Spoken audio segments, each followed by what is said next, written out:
Welcome to the second day of Ebertfest panels. This one is about video on demand, something that's really happening right now. And the title is Movies Without Theaters.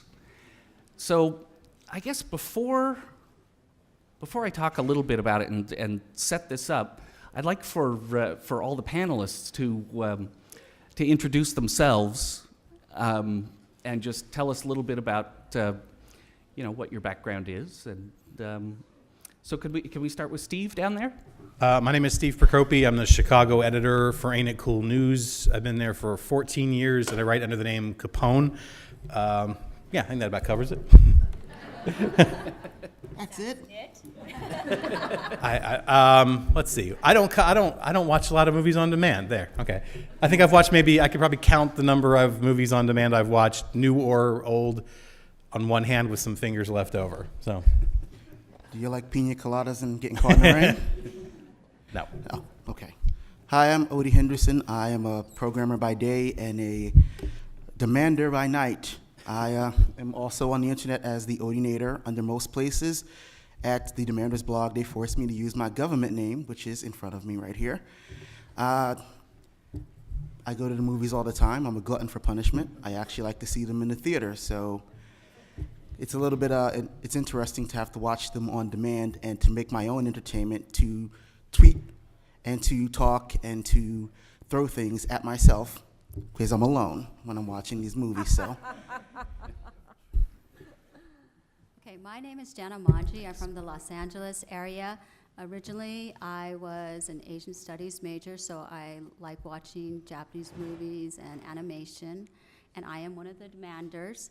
I do watch, I was a theater critic for a while, so I do like watching things on demand, particularly PBS. One of the things I do watch a lot of now is their televised great performances, including opera. I'm Nell Minow, not nearly as cool as Capone. I write under the name The Movie Mom at moviemom.com, and thanks to Roger being involved with this festival this week, I got to substitute for him, and I'm in the Sun-Times today writing about Pirates Band of Misfits. I had to get up very early this morning. I review movies on the radio across the country, and I'm from Washington, D.C., so that means everything I do is an hour earlier here. So I was up at 6 this morning talking on the radio about this week's movies. And in between those, I watched 30 Rock on my tablet computer because I missed the live performance. So I have very mixed feelings about On Demand and look forward to discussing it. I'm Stephen Boone. I'm a demander, and I also write for Capital New York. And On Demand is, and I'm an aspiring filmmaker, and On Demand is probably my only hope, or things like it are probably my only hope of ever getting my strange films out there, possibly. So I'm curious to actually know more about it and what possibilities it has for strange outsiders such as myself. Dan Aronson, I'm CEO of Fandor. What Fandor is doing is we're a subscription video on demand service, basically trying to build an infrastructure for all these great movies to be seen by everyone who wants to see them. I don't want to interrupt David's image. I'm David Poland. I own Movie City News, which has been around about a decade now, and been around for about 15 years. And VOD, to me, is one of those great misnomers because it now covers everything that you can bring into your home. Like blogger is now, every single person who writes on the internet is a blogger. Just not the case. Everybody has different places. And VOD means everything from streaming NBC shows to actual on-demand, actual free things like Fandor has a lot of their footage is available for free. And that variety, that mixture of things is, we've got to find better names so we can distinguish what's what. Hi, my name's David Bordwell. I'm retired from teaching at the University of Wisconsin at Madison, and I write on the history and aesthetics of movies, both in print form, usually as books, but also online. All right. And my name is Jim Emerson. I'm the editor, founding editor of RogerEbert.com, and I also blog on the site. And my blog is Scanners. It's been around for gosh, 6 years or something more now. when it was it was not even a blog when it started, and then it evolved. So you may have heard There were the no term. blogs 6 years ago. There were no blogs 7 years Yeah, ago, right. 6 years ago. When, you may have heard the term the Demanders. Roger had this idea, a few years ago, to bring in what we all now know as the far-flung correspondents from all over the place. Then he got this other idea last year that we should devote some coverage to films that were available not in theaters, movies without theaters. So it was originally called On Demand, and we actually have 3 other people who are now contributing to it, who I'll mention in a moment. But I think it was Odie who came up with the name The Demanders. I'm sorry. Yeah. No, we like that. So we have a small staff of freelance demanders. There's 6 who I work with, and we publish this stuff that about films that are available on television and then that go to the internet or wherever. There's all these outlets now. Not just discs, Blu-ray and DVD, but there's downloading, streaming, there's iTunes, Amazon Instant, Fandor, Mubi, Vudu over your television. If you have a Roku box, you have access to all this stuff. There's Hulu Plus, which has all this stuff from the Criterion Collection now available for high-definition streaming. And there's also this, this pattern of films that get released in theaters and then they become available on demand through your cable system or some other way. Now, there's a lot of movies that are going the other way. They come out, they're available on demand in your home before they become available in theaters. They'll have them run for about a month, and then they'll come out in theaters. So that's what the Demanders do, and we have 3 other ones, 3 other people who contribute. Kevin B. Lee, who was here, who was only able to be here for a short period of time. He had to leave yesterday. Jeff Shannon in Seattle, and Donald Liebenson in Chicago, who will be here a little bit later. His son was in a play tonight, so, It's on demand. I want to talk about the idea of, we can no longer say, as fantastic as the presentation is at the Virginia, we can no longer say about all movies that they are, that way is the way they were meant to be seen, because a lot of filmmakers and distributors know now that, in fact, they have to make them to be seen in these other formats, and that quite possibly that will be the way that most people see them. So what I'd like to hear a little bit more from you guys is when you do see movies on demand, if you do, under what circumstances do you see them? What kind of setup? What kind of aesthetics? Like, I always turn off the light. Sit down. I sit in a dark room, and I try to watch the thing. But do you want to start again, Steve? I mean, I have the full home theater experience, big screen, great sound. I do tend to shut off the lights, and I try my damnedest to, once I start the film, to not stop it.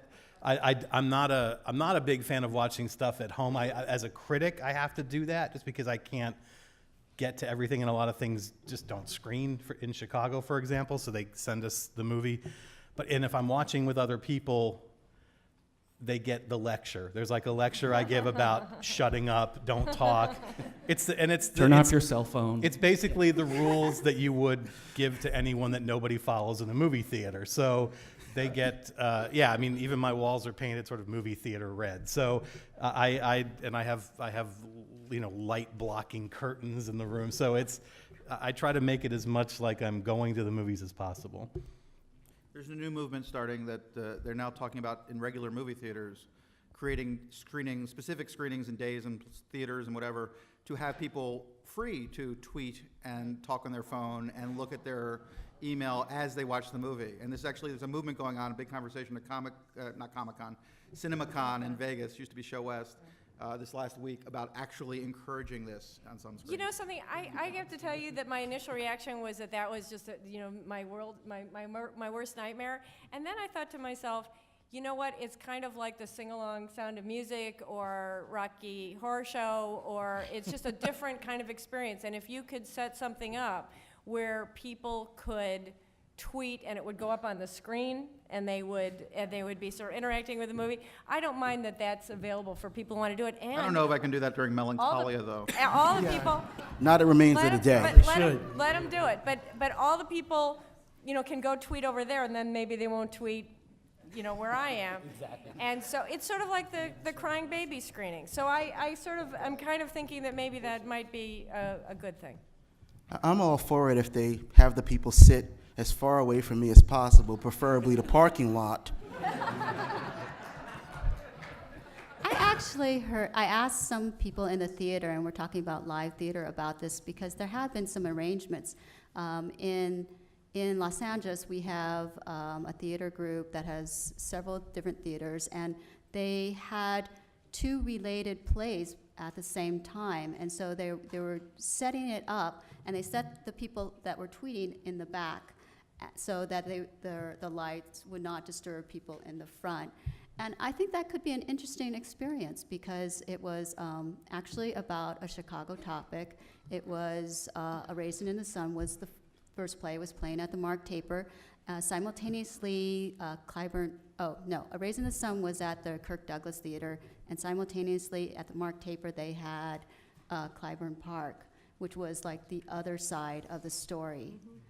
And I think that you could set up an interesting dialogue. And for movies, I would guess you could do something like that if you had 2 related movies, or if you were having something for certain months, like you have Black History Month, Asian Pacific Islander Month, or something like that. It could be interesting if it's done right. I think When they show a movie with a Pacific Islander in it in a movie theater in LA, I'll be happy to go to that. 1. Forget about 2. I don't want to, take detours, but I think this whole thing kind of just speaks to the fundamental problem, which is people who just don't understand. I mean, at the executive level and the audience level, what movies do and what they do best and how they actually work. I mean, these are cute little, side projects to pursue, I suppose. But to me, it's really simple what movies do, how they work, and the conditions in which they operate best, optimally. And that's, for me, what I'm really, in any of this, video on demand, theatrical, anything, that's what I'm interested in.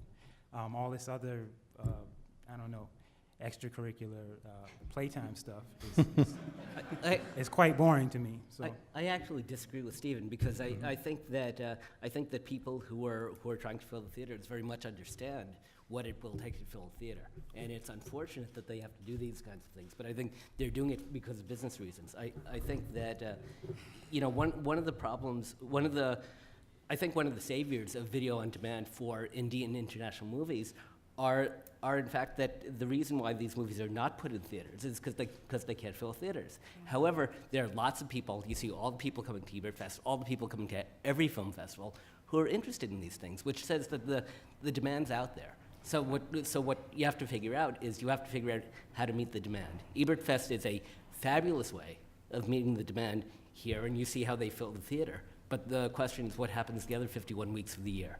And so I think that VOD has a very important place to help people who are in Champaign other than Ebertfest, or to help people around the world in cities without good theaters. But I think it's very different from the theatrical experience. I interviewed Morgan Spurlock about his new movie Comic-Con, Comic-Con Episode 4, A Fan's Hope.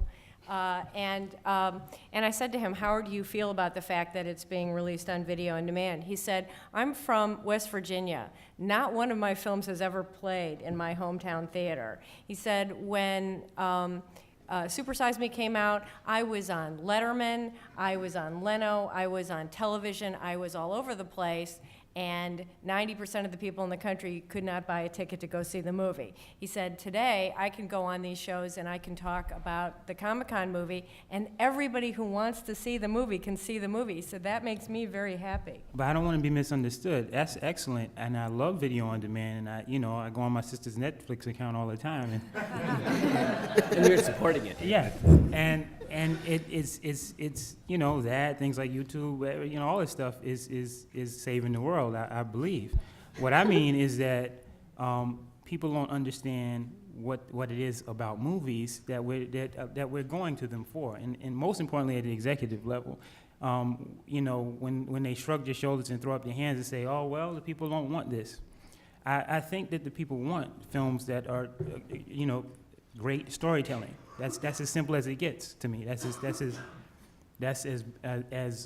if you cannot find a way as an executive or a marketeer, and I'm speaking as a complete outsider with no expertise in this business, but for me, if you can't find a way to take a clearly great film that's well told and it has universal appeal, you can't find some kind of way to make it reach everybody and cross all demographics, then find something else to do, I think. I'll try to be concise about this because I tend to eat up a lot of time, but the reality is, sadly, in terms of theatrical, is that it's incredibly expensive to sell anything. It's incredibly expensive to sell junk, much less good movies that are complex. If a movie is complex enough for you to think it's a great story, probably too hard to sell. It's very hard to sell. I don't think great stories are all that complex for anybody to understand. But it's not. But you have to knock it down to 30 seconds or 2 minutes and 2 seconds, and that's what people go to the movies based on now. They don't go based on critics, sadly. They don't go based on the idea of something. They really go based on that little bit they get to taste and go, that's worth me going to the theater and spending $100 that night to go out to the movies or not. And marketing has kind of eaten the film business. My general take on it, though, is that I do think it's naive to say the studios aren't interested in making good films or better films or anything else. They're just interested in they're there to make money with the films they make. Indie films, which is a completely different business. Sony Classics will be here. Michael Barker's not here yet, but Sony Classics is one of now 2 art house distributors left that are owned by studios. Because all the other ones divested themselves of their indie business because there wasn't enough money. All but one of them were actually a little profitable, but it wasn't enough profit for them to be in that business. So it's kind of fallen to this other business. VOD is a very good business for independents. It's a terrible business for the studios that they haven't really even gotten into yet. It's never been good in pay-per-view. It's not scalable.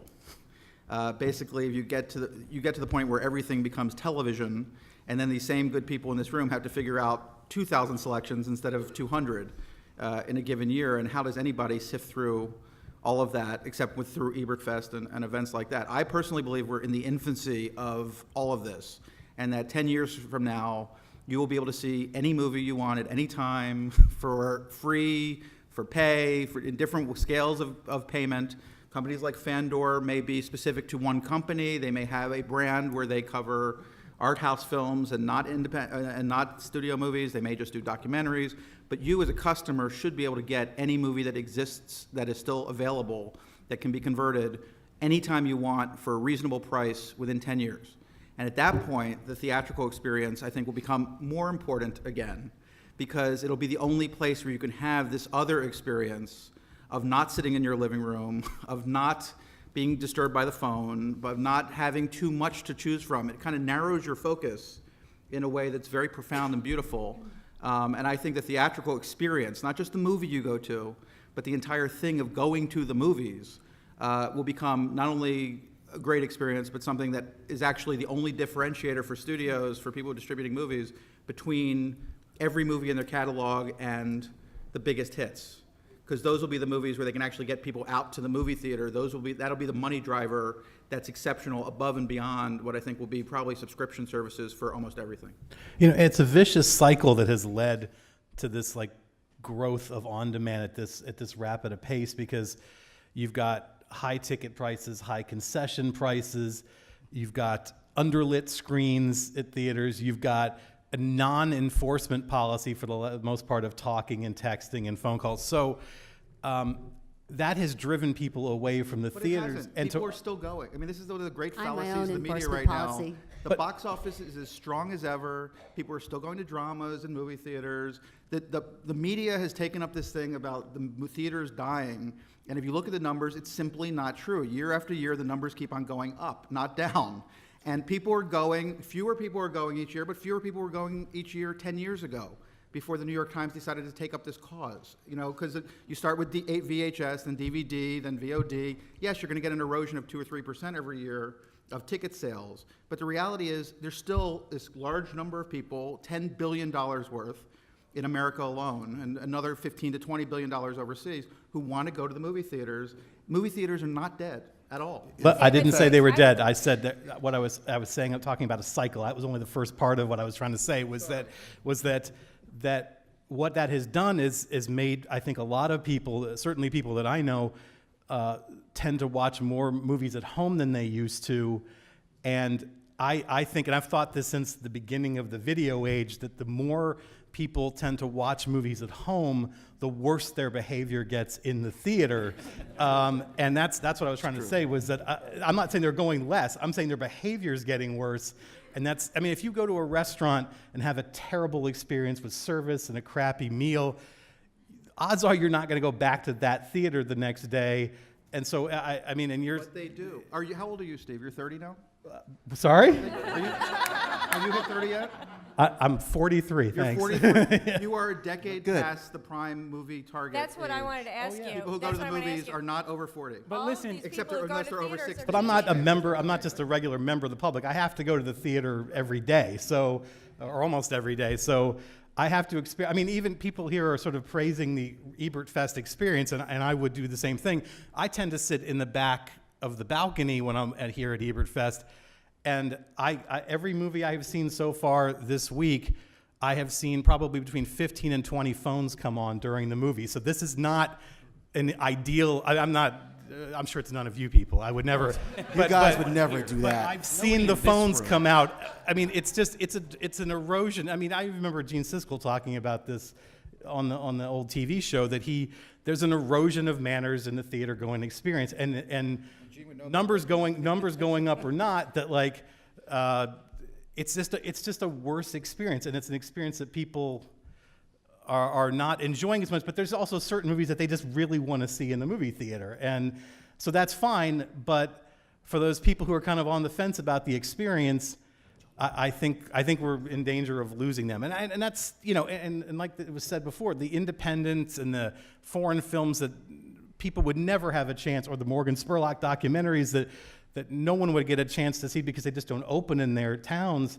To me, that's the value of VOD. But the downside is, like I said, people watching more at home just completely is making the theater going experience a much less enjoyable thing. look, I mean, when you talk about the numbers, is you know, there's the numbers and then there's the climate, and you know, a strip club is full of lonely guys, you know, and they do business around, you know, through the week. People have a need to go to the theater, and that's what the numbers speak to, is that people's you know, innate love and desire to have their theatrical experience with strangers in the dark. Just like a strip club. A strip club. It's the strip club theory. Okay. Doing a lot of research here. It is what that speaks to less than you know, the quality of the experience. And I'm not just talking about people texting or talking on their phones. I'm talking about the films themselves and the attitude at the corporate level toward the audience. And that It's not about the films themselves, ever. If The you look 30 at the I the, actually if you think look it at the history is of about cinema, the films itself, Actually- because I like to support what Stephen Boone has been saying, and because there was a large festival in England, And there is a festival that's started up in Los Angeles, specifically because of the way films were chosen. And this was a Japan Film Festival because what they were choosing was they wanted to see geishas, they wanted to see samurai slasher films, they wanted to see, horror films came in much later, but the one in England was about showing a more complete image of Japanese film. And they brought over a lot of films that were interesting, and when people were exposed to them, they liked them, but executives make these decisions that, and I could be in some small town, I was in Middlebury, and I was looking around, and they had Zatoichi, and I'm not talking about the newer Zatoichi, because this was years ago. They had the old Zatoichi, and I'm saying, why do they have Zatoichi? Why don't they have something like Taxing Woman? And that's a decision that somebody makes. And it's an executive that makes it. It's the same reason why. The audience showed up for the other movie. They would make that. They'd be happy to make that decision. But when you they would be talk- thrilled for every film they make to be the best film ever made. And the reason they don't make that film, the reason they make Avengers, is because that's the movie that people are going to go see. And it's also the reason why Michael Barker puts. I mean, it's sad, but it's true. There's and David and I are doing a thing later today. There's a silent movie package that the Alloy Orchestra is playing with. And if you look at this package of films, the thing that's most fascinating about it to me is how entertaining it is and not intellectual and not challenging and in that way. It's not, it doesn't push you to feel deeper and wilder emotions. It's like the most commercial, look at me, Transformers kind of movies. They just happen to be from 1908 and 1910. And that's what they made then, and that's still what they make. And there's this, thank God we have an opportunity to make better films and for us to all see the better films. But you just can't keep blaming the studios for not making more great movies because they don't want to. They don't have blinders. They know what people are asking for. I refuse to blame the audience, and that's what a lot of this comes down to me. Who else is- we can blame? I I don't refuse blame to the blame audience the audience. because they're Okay, not wait, the ones let's- who are Blaming the making the audience. choice to bring over certain Well, movies. but I think this is something that's going to be very affected by exactly the technology we're discussing. The hottest person in the entertainment industry right now is 24 years old, Lena Dunham, who's behind Girls on HBO. And where did she come from? Well, when she was at Oberlin, she made some student videos. They became very popular on YouTube. That led to her making a movie, and that led to the show. And so what could be more viral than that? She made some movies at school of her in the fountain on the campus that ended up 3 years later, she's got a show on HBO that she's producing and writing and starring in. And so I think that for filmmakers like Steven, this is the greatest opportunity since 1908 when anybody could be a filmmaker because you can put something on. My friend's wedding video gets 72,000 hits on YouTube. Let me just say one thing. You know. Not everybody could be a filmmaker in 1908. I don't want anybody to get in a time machine and go back to 1908 and think that you could be a filmmaker because access to materials and equipment was very, very restricted. That's true, all I but have you to say. could be Frank Capra, and you could sort of show up and hang out there, and they would say, "Here's a camera, make a movie." It was Not in the 1908. world was like Roger Corman. You could if you cared about it. 1960s. Well, no, I understand that. I understand that, but in the early days when it was just getting started, you could be you could have a long store and rent it out and find yourself in the movie business. Okay, well, we're getting way off. I mean, I Yeah, love the the interplay on the panel and everything, but we haven't gotten down to David Bordwell yet from the last question. So Yeah, nobody's answered the last question. I have except no Stephen. confessionals. I have no anecdotes. I just want to tell you that I don't use video on demand. I don't use pay-per-view. I go to movie theaters. I try to go at times when there's literally no one else in the theater because I like to see movies alone, not with a crowd, even if it's a comedy, because they drown out the next line. And I would just say this. I think that the things that people are pointing to have to do with the erosion of what was established in the classical studio system of what are now called windows, but was then called run zones and clearances. That is, you didn't ask for your movie immediately that was coming out in New York. You waited, Champaign-Urbana waited a month, 6 months, whenever, and the movie showed up, and you patiently went up. And if you couldn't afford the ticket at the first-run theater at the Virginia or the Rialto, you went somewhere, you waited more until you could see it in a smaller theater. And that model has been in existence right up through to the invention of DVD and Blu-ray. The assumption was that people who wanted to see a movie right away would pay more.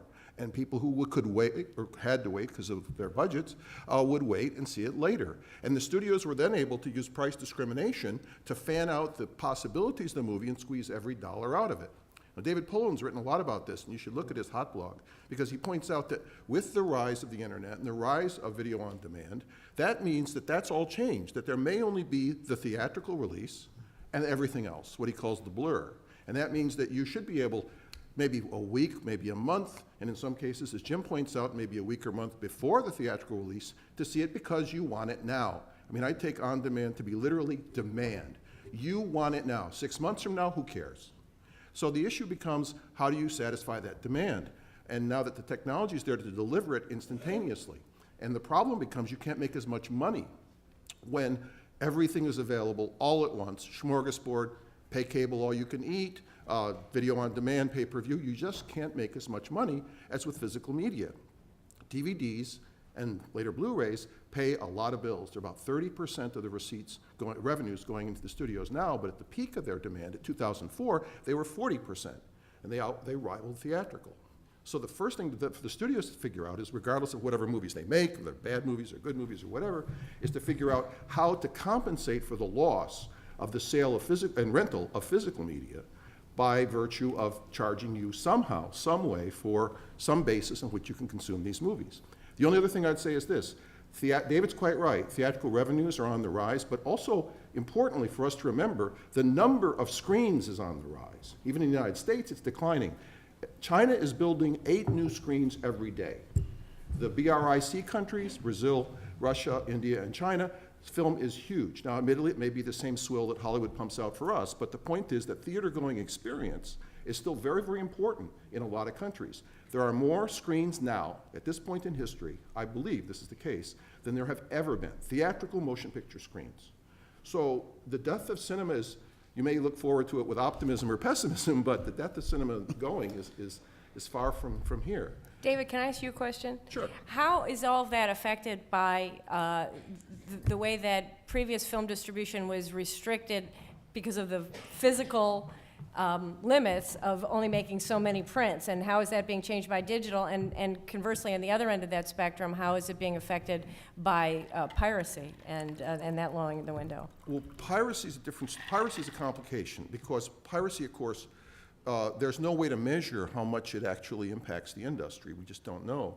There are estimates, but a lot of people who buy pirated copies wouldn't have gone to see the movie in the first place. So we don't really know. In terms of the changing technology I've been writing on my blog, clearly the digitization of cinema, and you may start it from the DVD or you can start it from the DCI committee back in 2005, wherever you want to start it, has been really profound change.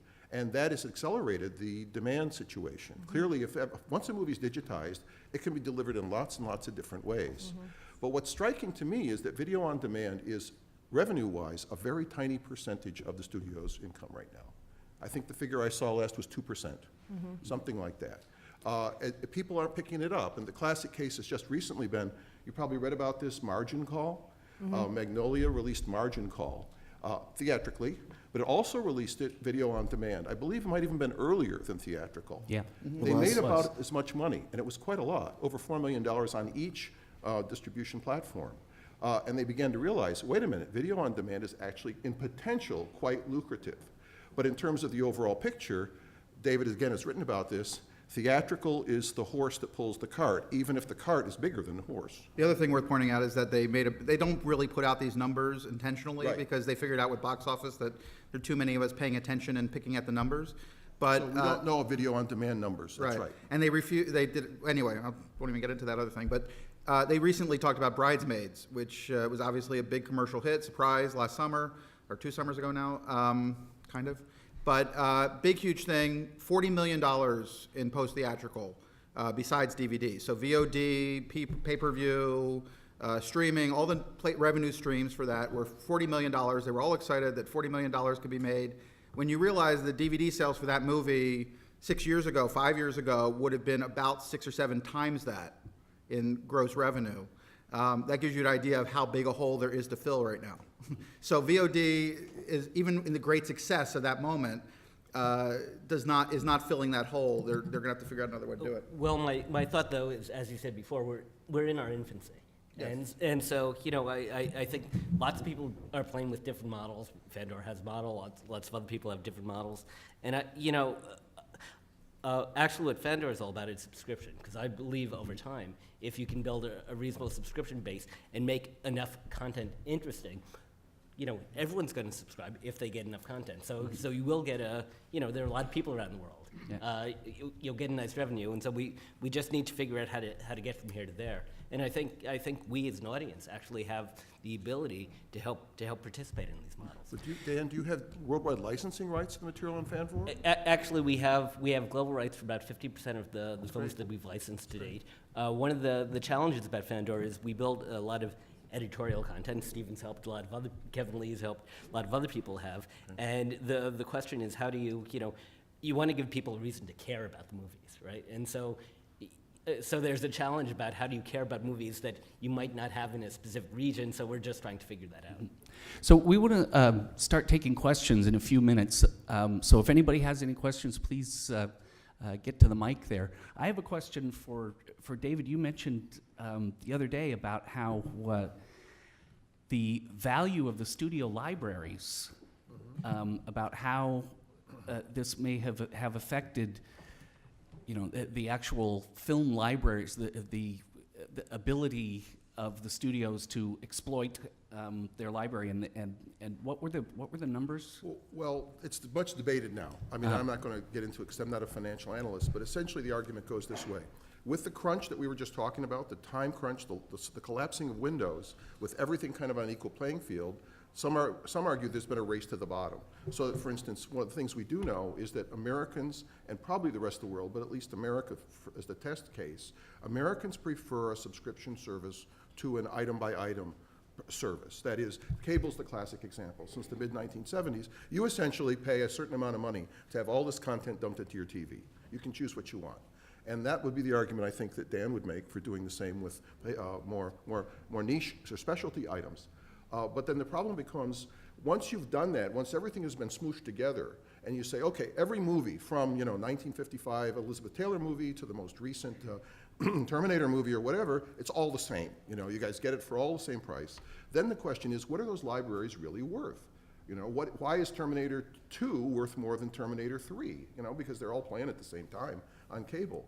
So the issue becomes, what are those studio libraries, which are powerful asset arguments for the studios and doing all kinds of things they want to do? What are they actually worth? And recently there's been an appraisal by a firm of financial analysts that say, actually, these libraries are way overrated. Universal being the key case, it might be overrated by $7 billion worth. We just don't know. And that's been very controversial, of course. So We're I'm using sure the Dan actual can weigh in on number. this. I mean, MGM, which was in play for a long time, they were trying to sell the company, so they kept on making movies to try to keep the company interesting. They finally sold it to a buyer sucker, for $5 billion, is worth about a third of that 3 years later. And now they're trying to rebuild again to create, with the library, Lionsgate, which recently acquired Summit, also a big library company. The libraries have dropped in value. I think the value of the library is going to be that you have this, basically it'll be branding. It'll be like if you want all the Warner Brothers stuff, if you want to see Casablanca, although it's actually not a Warner Brothers movie, you'll have to buy that package. And you'll pay, and my feeling about how the money will work is that ultimately, the way there are 110 million houses in this country with cable right now, and 25 million or so is Netflix's number for the the kind of the biggest subscription service that's available right now. I think in 10 years you'll look at 4 times that. The idea is to get to the 100 million number, and then they can afford for $10 a month to give you everything. Yes. And I think that's probably the future you're looking at. Yeah. Okay, well let's take our first question then. Actually, I was very, two things. I wanted to say that a friend and I have come up with the weirdest way of watching movies at home, which is that we link up, we live 3,000 miles apart, so we link up over Skype audio, and we try to sync the DVDs, and this has exposed a very interesting thing, which is that British DVDs of American movies often go slower, faster, and so I keep having to, anyway, that's a whole different rant. I was really interested in the thing you were saying about the erosion of revenues due to the principle that you wait in order to see the movie. And it occurred to me, I write a lot about the internet and piracy, and I'm in the open rights group, and I'm sort of on the wrong side in a way. But it seems to me that actually might be the place where piracy does have an impact, because one of the reasons the UK is the biggest downloader of television is that it's the same language, and why wait 4 months to see the latest episode of The Big Bang Theory when you know perfectly well that it was broadcast last night in the US? And I think the same would apply even more to movies. That's absolutely right. I mean, piracy is the best distribution system that's yet been devised. Well, No, but the really, thing I'm is, it's serious. not because it's free. It answers It's to not the because it's consumer needs most immediately. You're right, and it's not because it's free, it's because it actually works very, very well. Yeah, Yeah. absolutely. Piracy is a problem with access. Yeah, I mean, piracy dramatized the crisis of the windows, but essentially piracy is a very efficient distribution system, and if a legitimate filmmaker could find some way to get into the pirate distribution networks, they would probably get a lot of... Yeah, exactly. Well, you know, like the BBC did HBO Go before HBO Go did. HBO Go is very hot right now and is now moving to your TV screen in a number of ways. Will be coming to your TV screen so you can get all of HBO's catalog in future. But BBC has been doing it for 5 years, where if you're in the UK, you can watch their shows for number of weeks, and Hulu and all that. 7 days. But I can watch documentaries on BBC from years ago. There's still stuff up there from a long time ago. There's various services that it depends really, I think, but with most currently broadcast BBC shows, you get 7 days on iPlayer. The other thing that's interesting is that Disney tried to do, I think they've stopped it now, on their Blu-rays, set up a program so kids could watch their movies in sync. And there was actually a system set up so that they could join this club that they had, and the idea was that kids would watch in 2 different houses their movies in sync and actually text to each other, and would pop up during the movie, during Pinocchio. They could text to each other, they could put their picture in the movie, all this kind of stuff, which people probably don't like as much. Yes, sir. Thank you all for coming. I just have a couple questions. First one's for Dan. Are you planning to expand Fandor to other devices besides the PC and the iPad? And the second question is for everybody. I just would like some commentary on the social networking aspect of on-demand and the power it has to distribute ideas and communication across the world. So we are also on the Roku device. The truth is there are lots of different devices out there, and you need to do development efforts for everything. And we're a small company, we're a startup. Yes, our plan is to be everywhere at some point, and it's just, prioritization of resources. Okay. Anybody want to speak to the social networking? Start. I can say I something. can say something. Oh, I'm sorry. Please do, because I got nothing on this Well, one. I think there are 2 people that come to mind when you talk about social networking and promoting themselves. One person has had a movie that was barnstorming different cities. So it would show one night in Los Angeles, it showed one night at the Hollywood Cemetery, and that's William Shatner. And he's on Google+. And when he got to 1 million people on Google+, he took the 1 millionth person out to dinner.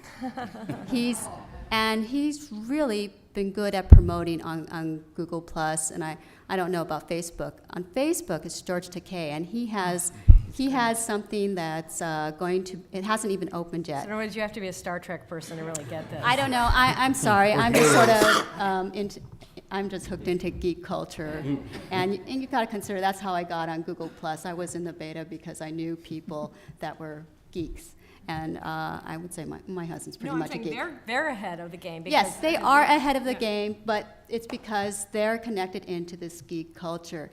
And William Shatner was one of the first people on Google+ because people love him, the geeks love him. And he was very good at promoting it. He would tell us about it coming to the city and then where it was going next. And George Takei, his play is opening in San Diego in the fall, and yet he has become a real media star on Facebook. And it's not that he's talking necessarily about his play, he's just building up people who are following him by posting funny things, and people want to share those funny things, and there's usually nothing negative about them, and so they get shared all around. And that's the way I see two people who have really been successful in using social media. The problem with social media for movies is nobody's figured out how to convert it into money. So you have, what's his name, Big Goofy, who was married to Demi Moore. Ashton Kutcher. Ashton Kutcher. Kutcher. The world's most famous guy who can't open a movie. He has, 1 million plus people following him on Twitter, and he still can't open a movie. So if, literally 10% of his audience showed up, he'd be able to open movies better. But they don't show up. They talk to him. They want to hear what he says. They want to see pictures of Demi on the toilet. But they don't really, they don't follow the money. So it's problematic. I mean, anybody who talks about social media, I refer them back to Bye Bye Birdie with a telephone game, which, the telephone still works. Yeah, but also there was Justin Bieber, who started out on YouTube, became a success, and then suddenly, I mean, how old is the kid? He has a movie about his life. But this is a In 3D, no scam that less. the Yes, studios a 3D run. movie. This is, like the Paranormal Activity thing. The studio did this very brilliant marketing job of telling people they were demanding the movie. Tell people you want the movie in your theater. Meanwhile, they had booked 3,000 screens 2 months before. They had put together a $20 million ad campaign, or $15 million ad campaign in that case, to sell the movie to everybody. And they used this angle that hit the geek culture very effectively. And, God bless them, it was very smart. But the mythology that Blair Witch was created by the internet, or that Paranormal Activity was some sort of Twitter phenomenon, just not the case. Ultimately, there's a lot of money behind creating those phenomenon that you're not meant to see if you're the Well, audience. that's true, because I've actually gotten people to ask me to help their social media campaign and make it seem real. And I thought, Yeah. but it's not. Yeah. I actually think that there is a lot of potential there. When I read a book, when I finish reading a book, then I look it up on Amazon and I read all the comments because I want to have a conversation with somebody else who's read the book. And I feel that way. There are some wonderful blogs about TV shows that are recaps and commentary that makes you feel like, remember we used to talk about water cooler conversations? Because back in the days when everybody watched the last episode of Seinfeld or everybody watched the last episode of MASH, you went to work and you talked to people about it. Because of the splintering of distribution, you don't have that anymore. But I do want to talk to people who've seen the movie. I do want to have a conversation. So I think that there is going to be a possibility, and yes, it will be monetized, but I don't think anybody's really been effective with it yet. Thank you. Okay, well, I'm sorry, but we're out of time. We've actually run over. So thank you, panel, very much. Thank you. And thank you all for coming. Until 10:45.